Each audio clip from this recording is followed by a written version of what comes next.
Now is the sound? Yes, yes, I'm all lit up. Great, thank you.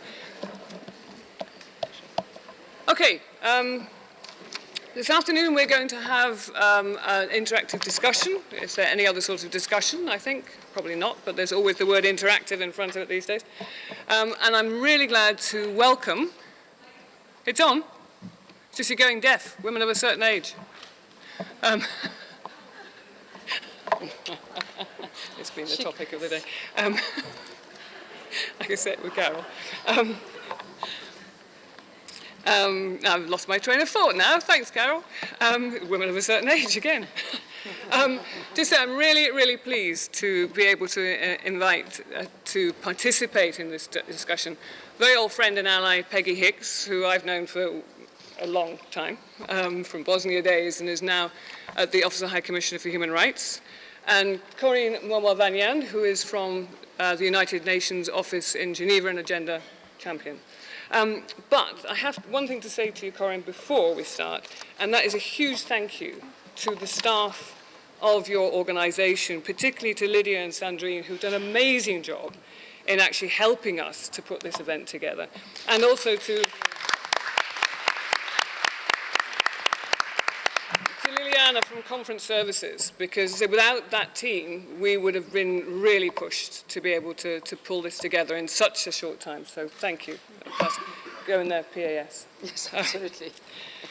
So we thought what we'd do first is we'd ask V to do a quick summary of what we've been doing for the last day and a half. Then there'll be a couple of remarks, and then we will have a discussion. Thanks, V. Thank you. Now we're going to see how technologically challenged I really am.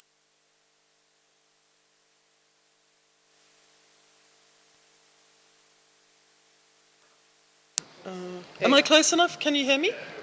Fantastic. Okay, so the summary of our thematic conversations, I do apologize, this is not a complete summary. There were one or two PowerPoint slides that somehow got lost in translation. I apologize. I'm hoping that the people who have that information will speak, will feel free to speak as I talk. So the overview of the summary of the thematic group discussions tells us the following things. Women's work on the ground already contains many or all of the elements for meaningful participation. I was privileged to walk from group to group, and what I was hearing in the stories that you were telling from the field and your ability to analyze the actual impediments to you doing the work in the way that you wish to, that came through very strongly. So you are already using, if not all 8 of our thematic groups, a good number of them in your work on the ground. These 8 thematic areas, it turns out, do represent very well a collective summary of the discussions that we were having in the panels and in the breakout groups. And those interconnections were being emphasized by everybody all the time. So we're not presenting 8 themes and saying, oh, these are 8 new things you have to think about. We're saying a collective, properly thought through approach to women's peace building on the ground has elements of every one of these 8, if not all 8 of them. The strongest message from this workshop, from this conversation we've been having for the last 2 days, is that the conversation has to be reframed to put women at the center. As one of the panelists said, 80% of all humanitarian work is being delivered by women, not by NGOs, not by INGOs, and certainly and unfortunately not by the UN system. It is being done on the ground by women whose bodies are being put between the wars and the deaths of everyone they care for. This tells us that we are now at an imperative moment in world history where this liberal peace that we've been pursuing must be replaced by a feminist peace, as called for by the Swedish government. We felt collectively that all of us are responsible for making the UN work for us. We're not individually going to make this happen. We're not going to make these changes on our own. We are an integrated community of donors, of INGOs, but at the very heart of everything is those who are in the conflicts It is not abstract for them. They are dying.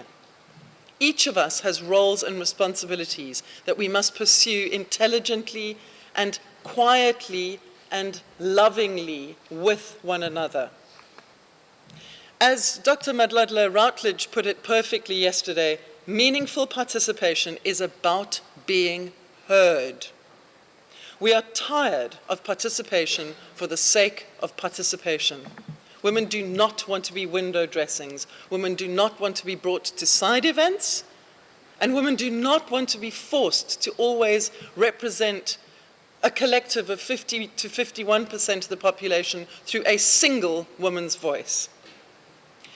The final and strongest message that comes from this meeting is that it is now time to stigmatize war and to marginalize belligerent nations inside the United Nations. They are not the agenda setters, they do not speak for the world, and it is time that their voices were not given as much space as they currently take.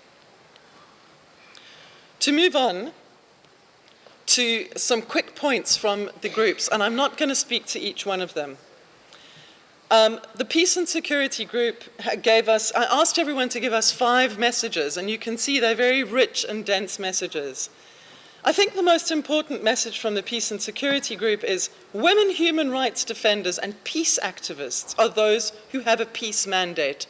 It is not militaries who should be at peace talks. And we've heard from too many women today what happens when a militia or a military presence is given a space at a peace talk. They go back and they create more mayhem. They do not bring peace. There's a very strong feeling amongst people in this room that the UN has ceased to be a trustworthy counterpart. And one of the reasons for this is that it does not amplify women's voices. It does not put proper pressure on states to disarm. The Political Economy Group, I believe one of its strongest messages is that there has become a neoliberalization, a capture of neoliberal economics in how the UN delivers its work. The peace process is not a business, it is not a project. It is an actual transformation of societies, and it will not be done through monies being given in very directive ways to force people to assume a kind of peace rhetoric based on a free market economy, as Nella from Bosnia told us. Political will, inclusivity, and social mobilization are the currency of peace, not money. The Peace Process Group spoke in very careful terms about the need for coalitions of women. And this does not mean that coalitions have to speak with one voice. Women will dissent with each other, particularly women in conflicts, particularly when those women are from differing political perspectives, ethnic, regional, etc. perspectives, and that needs to be respected. Women do not necessarily come to the table with consensus. Again, the point of the business-based approach to peace came up in this group, so it's a strong thematic area. The disarmament session. The barriers at the moment to women's participation in disarmament are, despite decades of very strong evidence that women are the most invested in disarmament and the most invested in arms control, particularly in the home, where women and their children are the primary victims of small arms and light weapons, it is not the realm of men. Men use and value weapons in ways that women do not. And yet, in almost every instance of UN disarmament that we are seeing these days, it is seen as a men's process and something that men need to use. We heard very strongly from participants that the arming of local militias, that the securitization of men through giving them weapons does not bring a sense of peace, it does not bring a sense of protection, and it is not to be encouraged. The strategies for change are clearly laid out in the Arms Trade Treaty, but just to repeat them, There should not be funding for the production and export of arms. What we need now in the world is massive and significant disarmament. There was also quite a strong conversation in this group about, again, the local knowledge being shared at regional level, and we feel that that is no longer being translated into the United Nations in the effective way that it was. We have lost ground in the world on disarmament. The UN was doing a great deal better at this kind of work 17 or 18 years ago than we are seeing today, and women are really feeling that difference on the ground. In the humanitarian group, it's boring to have to say it yet again, but we are not victims. Women are not the victims of conflict. They are also actors. They are also very significant in restitution. The humanitarian group feels that they have become particularly boxed in to sectors that are not cross-cutting, and they're particularly bothered by the fact that the only place now in which any work on women gets done is under the rubric of gender in the protection group, which once again reifies this notion that women are only and always ever victims. Again, why are there no women being appointed at high level in humanitarian operations? This re-emphasizes the idea that war is men's business and that humanitarian response is men's business, and that somehow, even though women carry the burden of war, it is too unsafe for them to lead us to leave war situations. On the issue of gender, the group was particularly concerned about the fact that gender mainstreaming has become a watering down mechanism.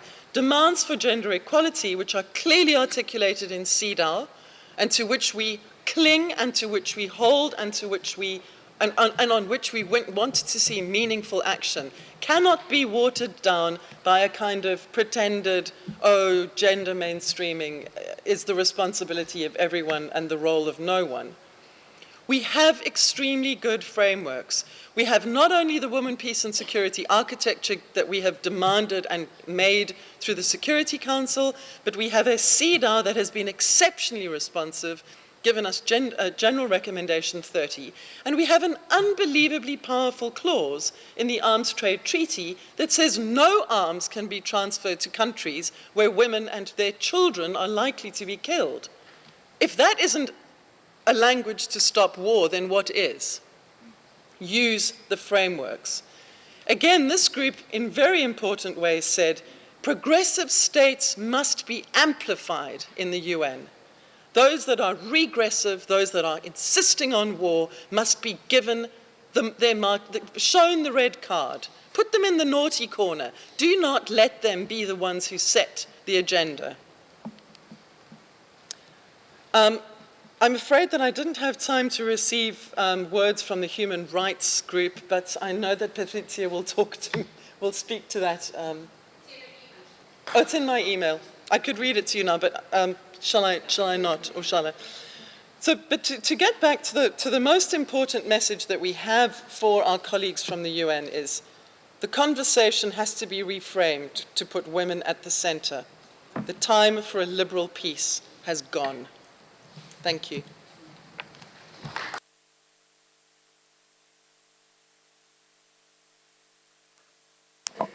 Thank you very much. And we haven't finished yet. There's going to be even more of words of wisdom. With that, I'm going to hold the mic over to Corinne for some comments. Thank you.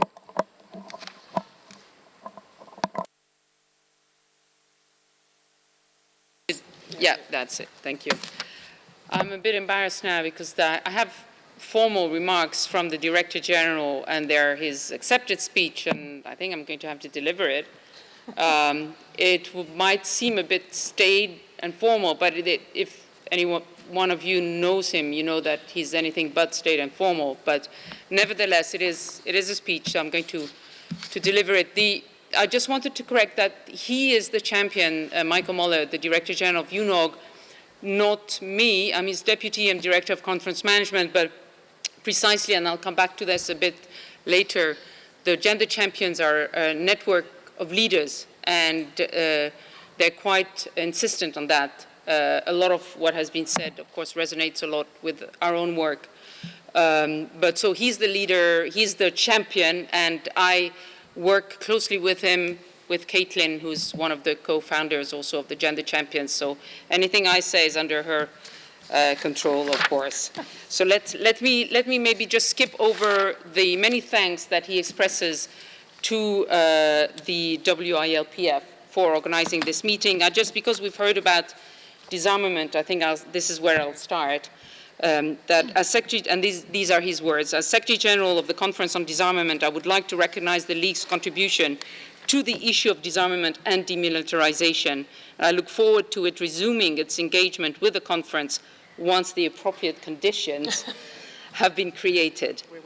I thank WILPF for gathering participants from different parts of the world to have this conversation together with various UN entities in Geneva.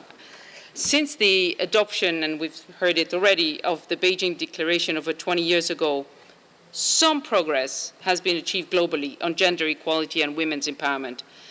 Nevertheless, to say that this progress is far from sufficient would be an understatement, and gender equality remains a persistent challenge everywhere. So this inequality is reflected in institutions, companies, armies, governments, and organizations, including our own, the United Nations. So one half of humanity is still severely underrepresented, including at the highest levels of international governance. The picture behind me, and this is your cue, I think says it all. This is the Security Council in the fall of 2016.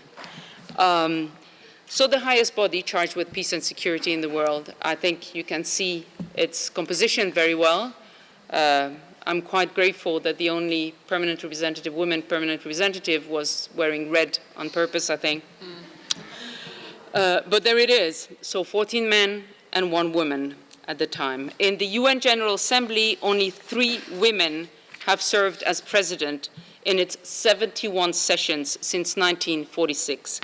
Only 2 women have so far served as president of the Economic and Social Council.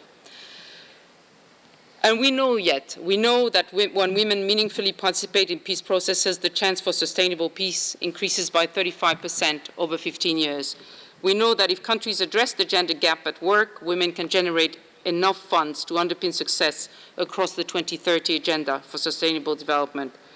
We also know that real change in this field requires greater visibility at the highest levels, leadership by example, and concrete actions.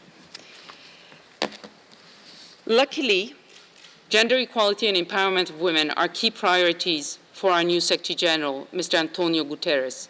And I'm sure, this is me speaking, that you'll take him to his words in a few years and see whether he has accomplished whatever he has said. But his first few words are very encouraging. So resuming the official speech. Implementing our 20-year-old commitment towards gender parity at the United Nations has proven difficult, to say the least. At the beginning of 2017, when he took over, the Secretary General's global senior leadership team comprised 29% women and 71% men. But this picture is already changing, and you might recall that the Secretary General's first 3 appointments to his senior management group were women.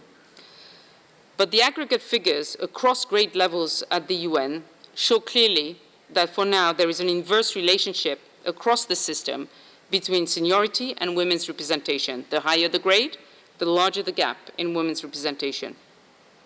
The most important gaps persist in peace operations. That is why the Secretary General has tasked a gender parity task force to submit to him a clear roadmap with benchmarks and timeframes to achieve parity across the system well before 2030. And I've seen drafts of this, of the roadmap, and I think they're very encouraging. The Secretary General has also recently joined the International Gender Champions Initiative, which was born here in Geneva and is now spreading to other locations. Let me tell you very quickly about this initiative, because I think it's really relevant to your discussion. This is a network, as I was saying, of decision makers who lead by example through concrete actions that are supposed to bring genuine change, both in organizational culture and in programming. All gender champions have to commit to 3 concrete, measurable institutional actions in the calendar year to advance gender equality. One common action is to sign up to the Gender Parity Panel Pledge and aim for more inclusive panels. And the additional 2 commitments can be in executive management of the organization or in its programmatic work, whatever is more relevant to the leader concerned. One of the Director General's commitments, for instance, was to promulgate a gender policy for the UN office at Geneva, which he did last year. Incredible that the office did not have a gender policy so far, but anyway, so it's done. Now we have to implement it. Over 150 champions, permanent representatives, local authorities, heads of international organizations, NGOs, academic institutions, sports federations, private companies have now joined the initiative in Geneva and New York. Our first annual report, published last November, showed that the initiative has served as a catalyst for 300 concrete commitments to achieve gender equality in different aspects of our work. But it also has served to instill a new way for us to work across organizations and institutions. It might seem bizarre to you, but for us in the secretariats of organizations to work closely with permanent missions, with government representatives, closely also again with NGOs, is not always a given. So this has forced us to do so, and it really makes for an entirely different dynamic. Over 1.5 years after its launch, the impact of the Champions Initiative is already visible, in particular concerning panel discussions. The Director General personally refuses to speak at panels with no women. But as all the champions have equally committed not to participate in single-sex panels, the composition of panels in International Geneva is starting to change.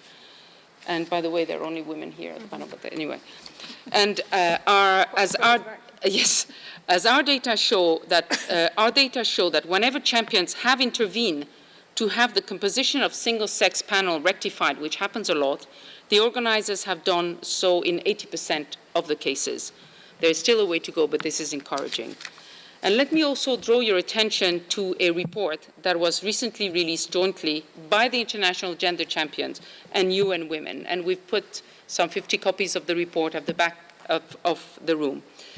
This report, I think, is also very relevant to what I just heard earlier, because it focuses on women's voices in intergovernmental forums.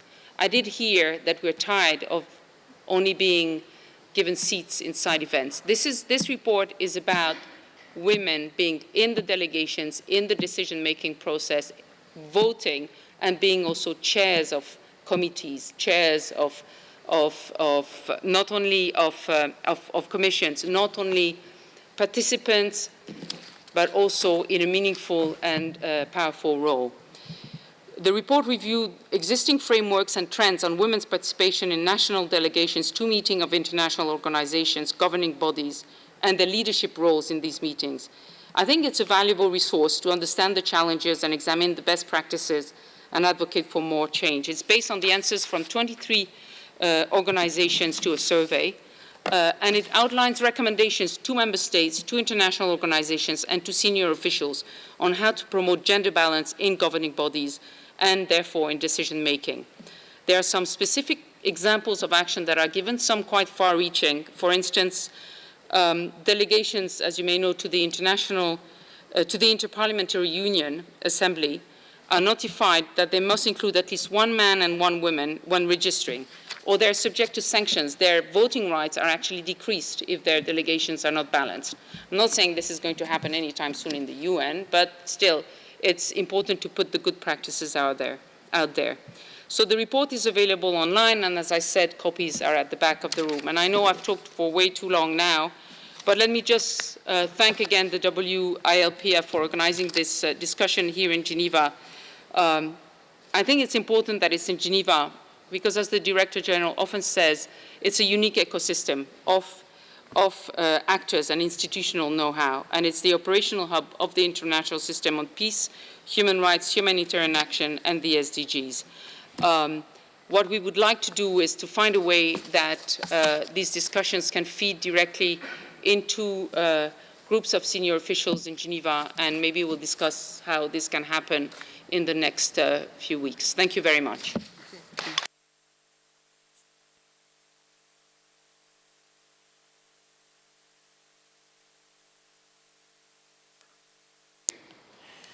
Thanks. Well, I didn't bring prepared remarks, but was very glad to hear the Director General's, and again, very happy to be here and really have a chance to hear from all of you. As Madeleine referenced, I actually met her back when I think I was a P3, working in a UN peacekeeping mission. So it is a long period of time back there. And I guess I took out of the summary and sort of my thinking, having looked at the agenda and what you're going to be discussing today, sort of 4 points that I wanted to bring back to you, but then obviously really interested in the discussion and dialogue that we can have and hearing from you. One is this question of directionality. I heard several times in the summary concerns that things are actually getting worse in different ways. And I'd really love to hear from all of you where that is and why. You know, what are the factors that are actually leading in the wrong direction, both within the UN system and you know, more generally in terms of the issues that we're discussing here today. I think Corinne has put on the table some of the areas where, at least statistically, you can see some improvements. And having worked in peacekeeping, you know, 20 plus years ago and seeing it now, there certainly are, you know, more women leaders within the system, but it's nowhere near where it needs to be, as Madeleine said. But I think it's also looking at how that system is working as well and getting behind those numbers. And I heard some of that from the report back as well. So I'm really interested in that directionality question. If we're going the wrong direction, why is that happening? How can we, you know, move it, the arrow the other way? The second piece I've heard both from the summary and from our wonderful team from OHCHR, who I want to acknowledge in back there, Ruben Brouwer and Veronica Birga, who have been here with you for most of the discussion. This question of what is the UN's role in supporting these processes, and how does it do that correctly, and when does it sometimes miss the mark in terms of either taking up space or redirecting things or not giving access to women within peace processes, within work that's being done in situations of conflict or humanitarian situations. You know, how do we make sure that we're engaging and helping to build platforms and supporting those without taking that space ourselves? So that's one of the other points I wanted to hear more on. As I hope you've heard from our team, one of the areas that our section working on women's rights is invested in right now is about women's human rights defenders and the unique challenges that they face, the gendered aspects to some of the abuse and restrictions and marginalization and inability to engage without threats to their own security. And so that's another point that's really important for me to hear from you all on, so that we can understand it and address it more effectively together going forward. And then the final point I would say, and it's something I'm taking both from this conversation, but from many conversations that have been held in the, if we time it, the last whatever months it is, you could say from November, you could say from earlier than that, but this question about who's involved in this conversation.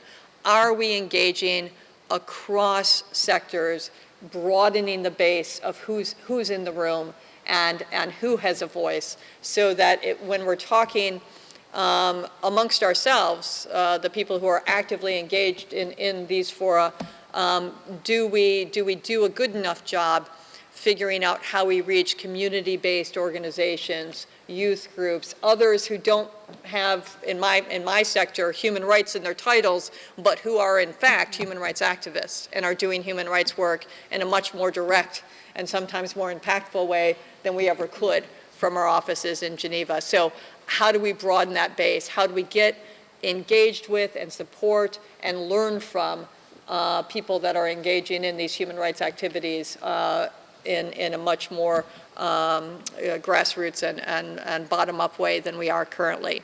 So those were the 4 points that I'd love to discuss more with you today, and very happy to have the space provided by WILPF to do that. So thank you all.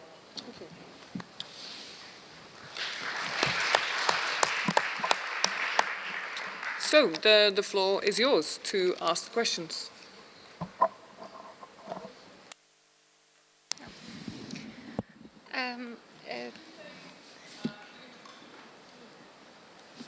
Could anyone who makes an intervention, could you introduce yourselves and say where you're from? Thanks. Okay. My name is Khulud Mansour, and I'm from Syria.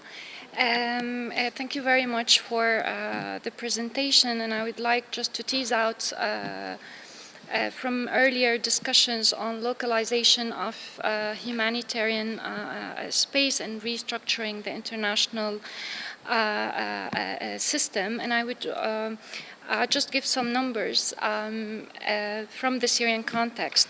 70% we found in a study that we did at Local to Global Protection Initiative, that 70% of the work implemented in Syria, the humanitarian work implemented in Syria, is being implemented by Syrian organizations and Syrian groups. And while they only receive less than 1% of actually the direct cash funding, so that just brings the contrast in the implementation versus the funding. And also we found out that 70% of the humanitarian funding flow provided by 5 large donors talking to Syria, and only 5 UN agencies is receiving 50% of the whole 5 UN agencies are receiving 50% of the whole humanitarian fund to Syria. So that also leads me to something else, which is the politicization, actually, that we didn't speak about in this and our discussions, the politicization of the humanitarian aid and the lack of inclusion to Syrian actors and individuals and organizations. And also I found out that in other conflicts like Afghanistan, for example, 40% of the all foreign aid would go back to donor countries. In other contexts, up to 60 and 90% would go back to donor countries. So this is also something that we might think a little bit about. And when I did the study last year on the UN coordination and the UN-led system in Lebanon last year, and just to see how much they are including actually Syrian organizations and Syrian individuals, I found out that the exclusion, because we were talking earlier about the participation, and Marcel said that we need to use this word, but unfortunately I couldn't use it because it was completely exclusion of the Syrian organizations in Lebanon from the UN-led system and from the coordination structure. And when I talked to some of the UN diplomats, they told me we cannot engage with Syrian actors in Lebanon because of so many reasons that there is no place actually now to talk about in details, but they told me also that we don't want to. We don't want to get engaged with the Syrian actors in Lebanon. So this is also something I wanted to bring out. And back to the politicization of the humanitarian aid. Also, I wanted to ask a few questions, or one question about how much do you think humanitarian response is actually used to substitute a political solution in Syria? Because this is also, I found in the recent study that was published last month for Chatham House, and this is also, I found it in the findings of the OCHA evaluation in 2016, that in Syria, the humanitarian response has been used to substitute actually the political solution at earlier stage. So this is also something I would actually like to hear more from you. When it comes to the reforming of the UN structure, and since we are discussing reclaiming the UN, I also found that in October 1947, just 2 years after the founding of the UN, the Senate Expenditure Committee revealed that the new organization, the UN, was riddled with problems such as the overlapping of responsibilities, duplication of work, poor coordination among the UN agencies, multiple mandates and programs, and overly generous compensation for staff. And it's exactly the same problems. And since we've been discussing this, we found exactly the same problems in the MENA region, in Africa, and in other unfortunate part of the world. So I will just end up, because I have so many questions and ideas in my mind, but I will just end up with this. The UN has been in the business for 70 years, and yet to learn the lessons. And still, it repeats exactly the same lesson in every humanitarian crisis, in every conflict. So when the UN would be able to actually learn the lessons? Thank you.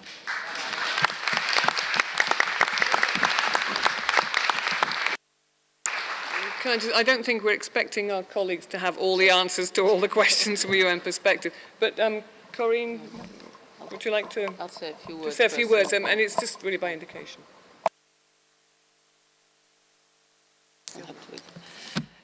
If I had the answers, I think they would have elected me as Secretary General. But I was told that during the second session of the General Assembly, they had an item agenda on reform of the United Nations in 1947. So, yes.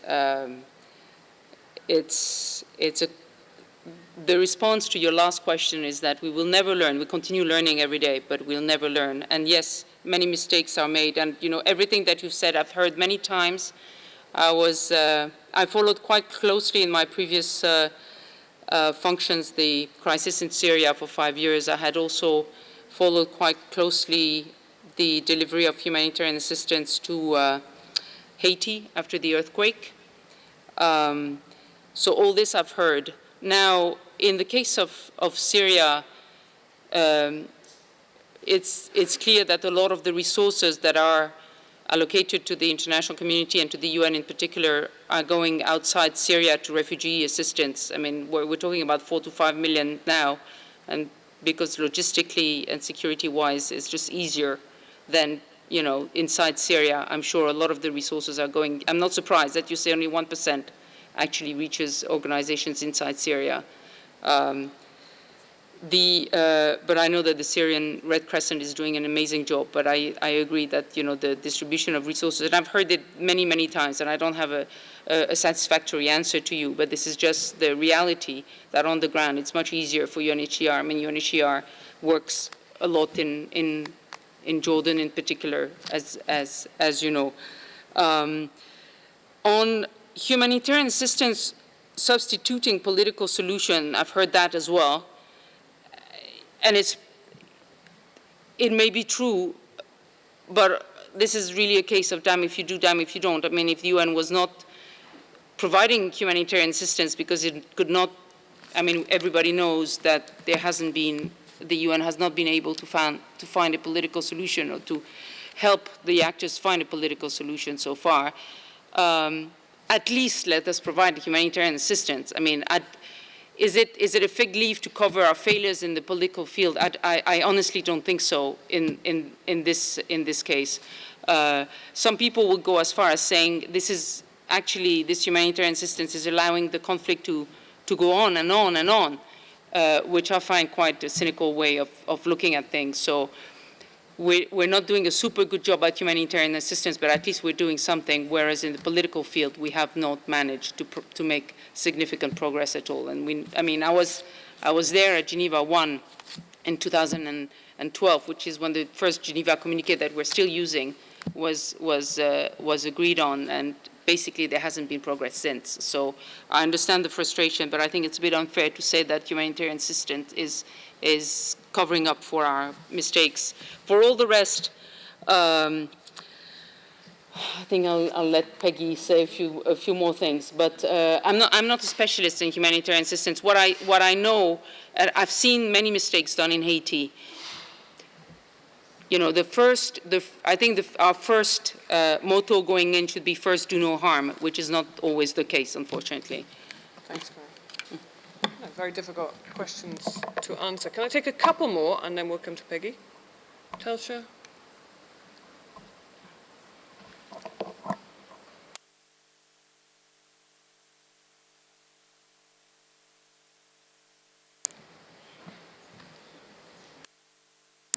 Yes, okay. Actually, you just said it, that the UN doesn't... My name is Telsha. I'm a consultant with WILPF, and I work in the Crisis Response Program with WILPF. It's just my question is related to just what you were saying about the principle of do no harm, cause no harm. And as you said, actually that's not the case a lot of the time, and based on my previous work in a UN agency, I actually felt that the UN is causing harm and disempowering women. It seems to me that the UN agencies do not talk to each other, and that there is no unified gender policy between the agencies, and best practices are not shared, and money is not allocated. The isolation and sectioning off of gender issues to a separate sphere within the UN Women may be part of that. Programming, from what I saw, is completely gender blind, and participation, let alone meaningful participation, is zero. I actually saw that agencies are in denial of this fact. So I will give one example. So I was working in the United Nations Relief and Works Agency for Palestine refugees in the Near East. We had, at the time, a so-called reform from in-kind to e-card, cash assistance. There was no participation. A consultation with 95 refugees out of 5 million happened after the decision had been taken, and violence against women actually increased as a result of this so-called reform. Another example, the policy of where policies and practices of the UN are actually causing more harm than good. The policy of married to non-refugees within the UN, the UNRWA system, which is an example of the denial, whereby females married to non-refugees, female refugees married to non-refugees no longer are eligible for services, whereas male refugees married to non-refugees are eligible for services. So I myself am now a registered refugee. I'm eligible for services from the UN because my husband is a refugee, whereas a female refugee Palestinian woman married to a non-refugee is no longer eligible for services. And this is having direct consequences for women's choices, women's freedom, women's every single decision, many decisions that women have in their daily lives. So my question for you is, in such an abysmal state, really, where there is a state of denial and harm is being caused, which is the number one humanitarian principle, and women are actually being disempowered, where do we start, and what practical mechanisms are there for UN agencies to start talking to each other, and for mainstreaming gender sensitivity, or actually just for understanding what gender means within the agencies and agency staff?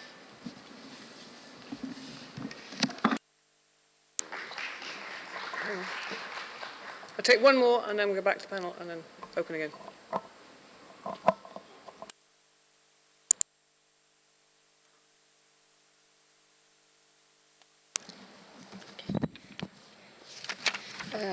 من الواضح أنه أغلبنا لدينا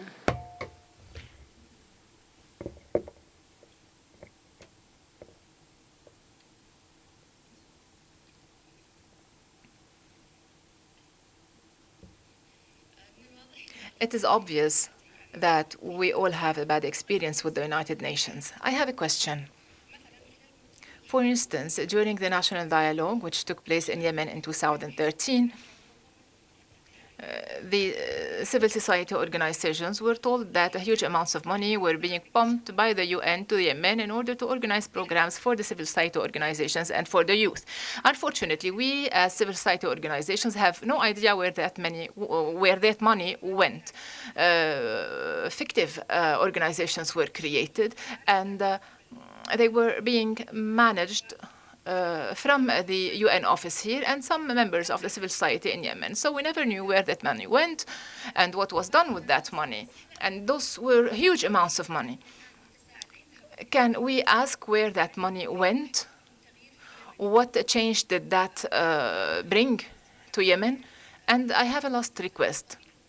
Unfortunately, the UN personnel in Yemen, not all of them, of course, but most of them, should stop dealing with us in a haute manner. We know that we are the ones who know what are our needs and what are the specificities of our people and our country. So they cannot impose their own agenda on us without taking into account our needs and our priorities. Thank you.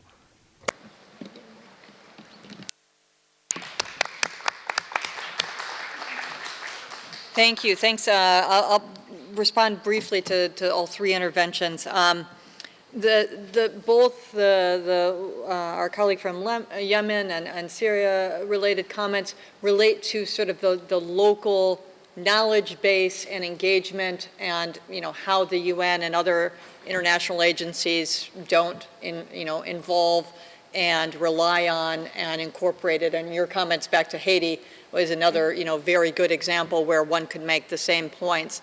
I have to say it's one of the things that I bring to I do all these conversations where there's all these reviews going on, and I'll go to the point about why we're not learning despite all these reviews in a minute, but all these reviews going on, the one point I always start with is that point, because I was part of it. I worked in UN offices in both Bosnia and then in Kosovo. And in both places, we were this international silo separated from the local community in a way that incredibly undercut the ability of our mission to do its job.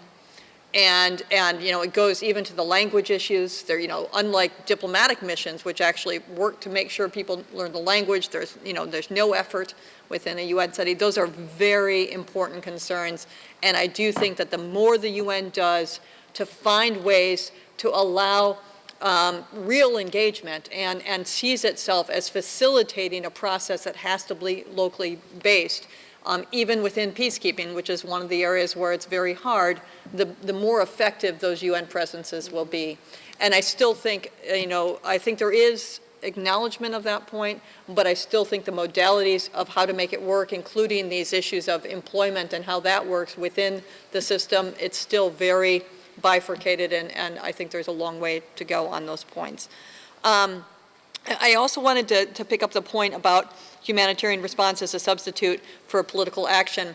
I agree with some of what's been said here, but I wanted to make one point, because it went back to the one thing I left off my summary of the points I wanted to raise, is this question about progressive states and the repressive states, and how you get the progressive states to be more to the front of discussions on peace and security and human rights more generally. In the Security Council on Syria, it was very interesting that the Security Council deadlock on doing what it is assigned to do in response to Syria is what led to some of the humanitarian resolutions that were in fact brought by the so-called, the small 10, the others. So it was Australia and others who worked on that. Luxembourg, it was, right? Australia and Luxembourg, who pushed that forward. And I actually saw that as a positive step, that they were stepping up, and in a way, to me, it actually exposed the fact that the political discussion wasn't happening. So it had a little bit of the reverse effect in that particular context of the Security Council in that period of time, and I'm talking now like 2013, 2014. That's just one example of where the dynamic might be different, but it did bring it to mind. in terms of how the UN doesn't manage to learn, look, I don't have any better response than my colleague does to that, but I wouldn't be working for the UN unless I thought that there was possibility, and that we don't change any system overnight. We don't even change it, you know, by a degree each day, but that we can change it. And I think that dialogues like this, the whole reason I think Madeleine is one of the biggest critics, I think, of the UN for very good reason, but yet we're here talking about it because we think we do have the possibility to move it. The only other thing I'd say, and I've had to hammer this into my own head because I came to this from a civil society background, is that we also have to define what success means in a realistic way, because it is a 194-member organization, and yes, it would be much simpler to talk to a small group of people who we agreed with all the time, but that there is going to be diversity, and that will ultimately make the outcomes stronger, one hopes in some cases, but it also means that getting things to happen is not easy. And it does, from a human rights perspective, that's obviously a very, very difficult reality that we have to work within. But it is possible to change, and I hope we're doing a little bit of that here today.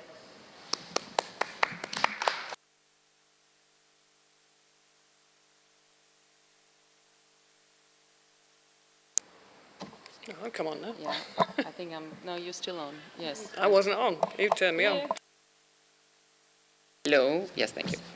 I wanted to come back to something that you said about what are the mechanisms that will finally end the fragmentation between the agencies and that will allow genuine gender mainstreaming to happen. The mechanisms exist. I don't want new mechanisms. They all exist. They're there. We have hundreds of mechanisms for these things. The problem is that, you know, from what you're saying, they're not working, or they're not working as they should. So I think, and this is your role as well, I think, you know, people have to get creative, because if something is just not going to work, it's not going to work. And if assistance is not going to be delivered in the way it should be delivered, then we should find totally new ways to do it. And you know, I want to go back, for instance, to some examples of organizations such as UNAIDS that have in their very governance civil society organizations included in the governance. I mean, this may not seem so revolutionary to you, but when it happened, it was incredible at the UN. And it was a very important first step. And now there are lots of organizations that are created as multi-stakeholder organizations. There's one little one that has just been created in Geneva 2 years ago that's called the GSURF, the Global, let me get this, Community Engagement and GSURF and something fund. And it's a funding mechanism to prevent violent extremism. But the way they do it is that they fund local communities project in a very small number of countries because the communities themselves know very well what are the drivers of violent extremism, and they fund projects at the local level. And maybe these are the kinds of things we have to look at instead of looking at our massive organizations and their failures. Maybe we have to completely reinvent everything. I mean, you know, I'm a UN staff member, but, you know, God did not create the UN. I mean, it was a human endeavor, and one day it will end, and, you know, and that's fine, or maybe it shouldn't do everything, you know. So I think we have, because I don't want more mechanisms to be created because, by God, we have too many, you know. If they're not working, that's a problem, and I suspect that a lot of the time they're not working because women are not involved. Good point. Proving the point that we still believe that it's all possible. And just to say, there was a NAWID survey before we held this meeting, and 86% of the respondents said they still believe in the UN. They still think the UN is relevant and necessary. And I think we've been having this discussion about inside-outside cooperation, and that's coming out, I think, something that we do want to continue with, to think of ways in which we can more meaningfully engage. And I'd be very interested to see the new ways of looking at how NGO representatives can be in these delegations to actually be part of the decision-making processes, because that surely will open the door for some changes. Got two very anxious people there, and Hannah wanted one there, so it's 1, 2, 3. We've only got about 10 more minutes for this session. We've already gone way over because we were able to keep them for a bit longer. 1, 2, 3. Fight amongst yourselves who's going to be it. The issue I want to raise is not related to UN mechanisms. Maybe I can save it for later. Nevertheless, okay, I'm Biljana Brankovic. I'm an independent researcher and consultant. Yes, put it here. Thank you. And I'm a member of GREVIO. GREVIO committee is the Council of Europe body that monitors the Istanbul Convention. I'll be there for 2 more years, and please use me while I'm there still. I just want to ask, to initiate discussion, or just to make a very simple point.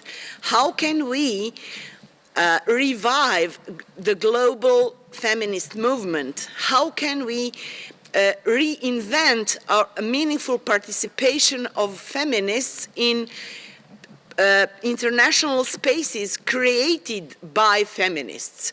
Because we are, I think, losing the global feminist movement. We don't have it anymore. I really miss women from South America and women from Africa. I rarely see them. We rarely have global conferences such as this one, and even in this conference we miss some countries that are rarely present. So my intervention is related only to self-reflection, not to criticize in UN, although I can do it because I'm working for them as a consultant for 15 years or more. But I would skip that part deliberately and put some emphasis on self-reflection. How can we revive our movement and reclaim our role in the spaces that we ourselves created? Thanks.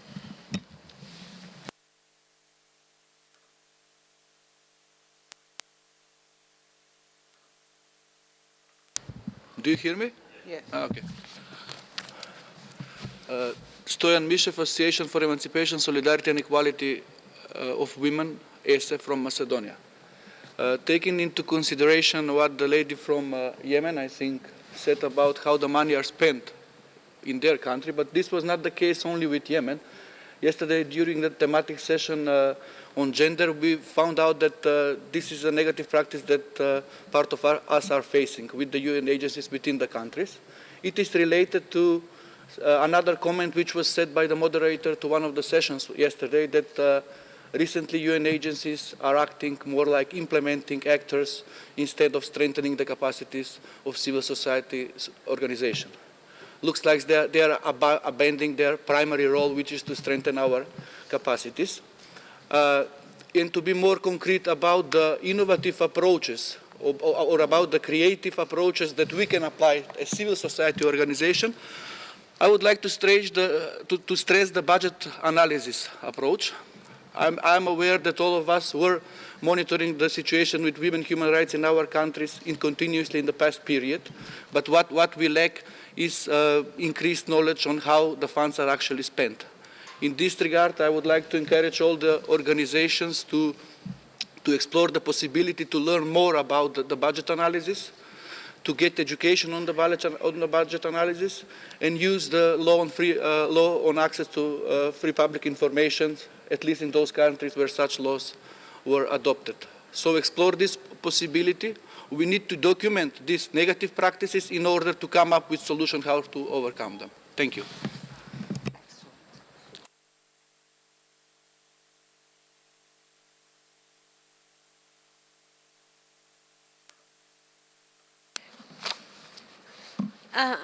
First of all, I would like to extend my thanks and admiration to organizing such important meeting with the presence of different representation from the Arab world and the areas of conflict. I think it's a very unique experience that we can share, and it can be a school of thought of how women can fight and struggle in humanitarian and against war and to achieve peace and justice. And this is very important. What comes out of this meeting, it should be followed and become many points has to come into practice. Allow me, on behalf of our Palestinian people and Palestinian women, to extend to you the greetings of the prisoners. As you are aware, we have now 6,500 prisoners in the Israeli jail. Last week they started a hunger strike, and 2,000 out of the 6,500 are under strike, including women and children. And the situation of the prisoners are very, very difficult. Many of them were transferred to hospitals, and they are in danger.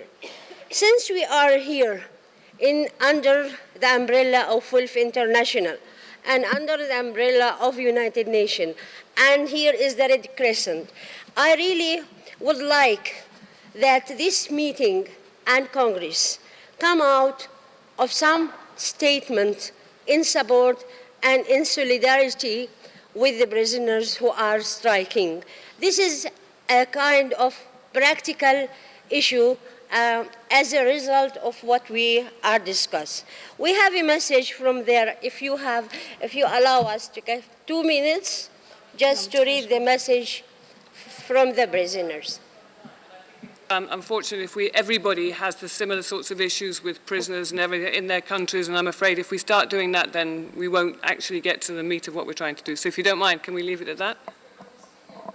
Are facing difficult situation right now, and they are in hunger strike, and all the Palestinian people are supporting their struggle, and we should have one voice to support their struggle. It is very important in this historical moment to give a voice from this umbrella to support our political prisoners, women, children, and also parliamentarian, among them Marwan al-Barouti, a public figure, and he is... No, thank you. I think we've all heard, and I think we all agree in principle. So, prisoners, we have 56 women, 13 among them under the age of 18. This is very important to raise our voice to support them in such a difficult situation. And I have to inform you that all the Palestinian people are united in this moment behind the struggle of the Palestinian political prisoners. no, thank you for raising. Do you want to come back on those two questions, and then I think we'll have to wrap up. Comments to the first two questions? Oh, I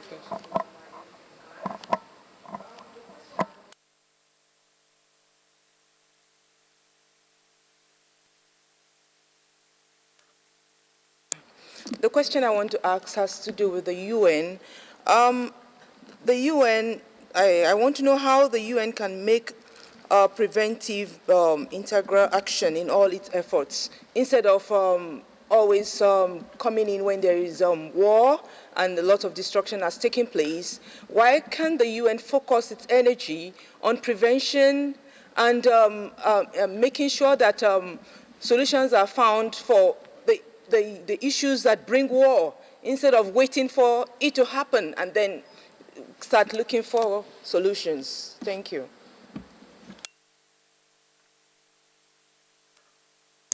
So happy to just say a couple of quick points.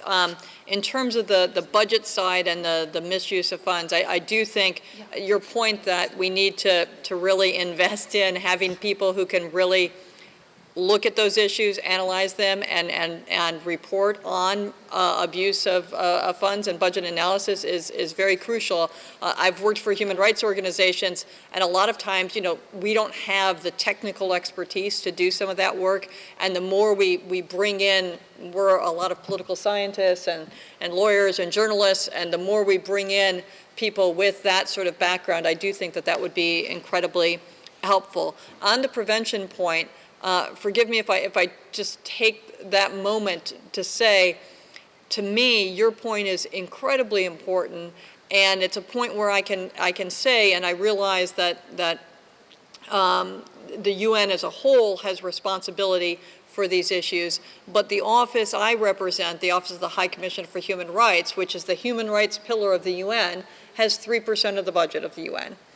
3%, not 30, not 13, 3. And realistically, when you look at what you're saying in terms of prevention, what we're talking about is addressing ongoing systematic human rights violations of one kind or another, be they economic and social violations, be they exclusion of minority groups, land rights issues, ongoing oppression of political rights in a variety of ways. If we took those human rights issues more seriously, that to me is a critical element of prevention. But if we're going to do that, we have to invest in the human rights side of it and not marginalize it and make sure that it is mainstream. Now, of course, the former Secretary General, in my mind, took an important step on this with his human rights upfront policy. The current Secretary General has said that he wants to continue that project, and I hope it's one of the areas where we'll have your support, because I think that is basically a prevention message. It means that we have to look at the root causes of conflict, we have to look at the drivers of inequality and poverty, and once we do those things, we will obviously have a greater impact on the sources of conflict worldwide, in my view. Thank you.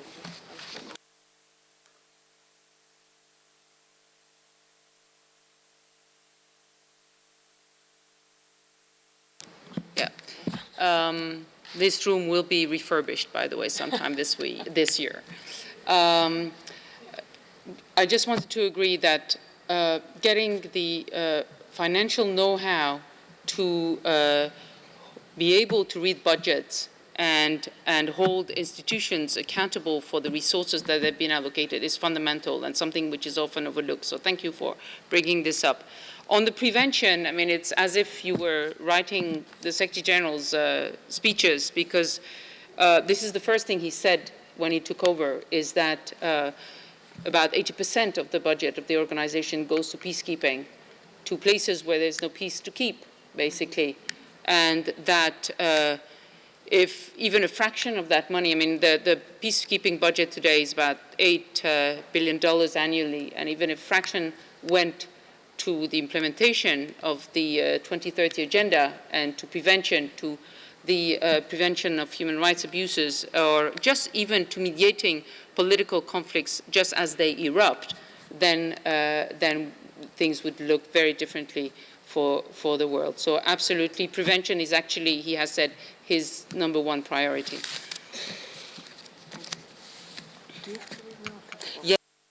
Yes. Unfortunately, we are going to lose Corinne, and actually this is a very good moment in some respects to end this session, but to continue the discussion, because one of the things that came up very strongly was this whole issue of prevention.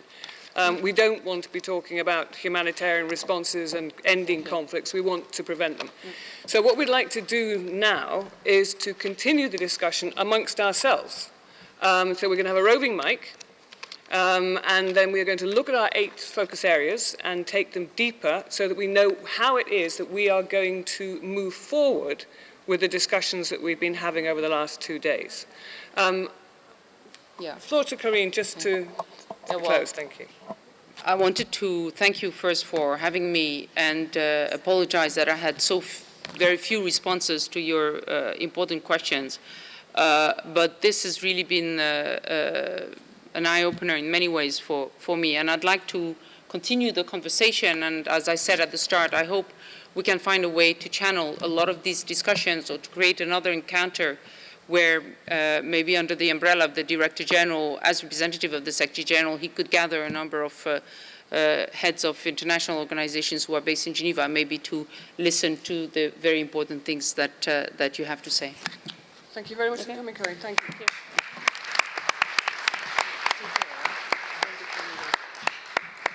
And I just had one addendum, which is that we're working right now, my office, the Office of the High Commissioner for Human Rights, is working on our strategy for the next 4 years. Obviously, so much of what you're talking about is very, very relevant to that, and some of the crucial points you've made about where we've gone wrong, we do need to hear. That we have an online survey that's open to anyone who wants to give input to that process. It actually closes on April 30th. So there's only a few more days before that survey is while it's still live. So please do feel free to go to our website, which is ohchr.org, and give us input on that, please. Definitely do that. Peggy, you don't have to sit up here, but Peggy's going to be participating from the floor, as are all of you. I would suggest maybe you have a 2-minute stand-up, jump around, exercise yourselves before we get into the next session. And we don't have long. We had given ourselves 2 hours, and of course now we've gone over again. So we'll start in 2 minutes.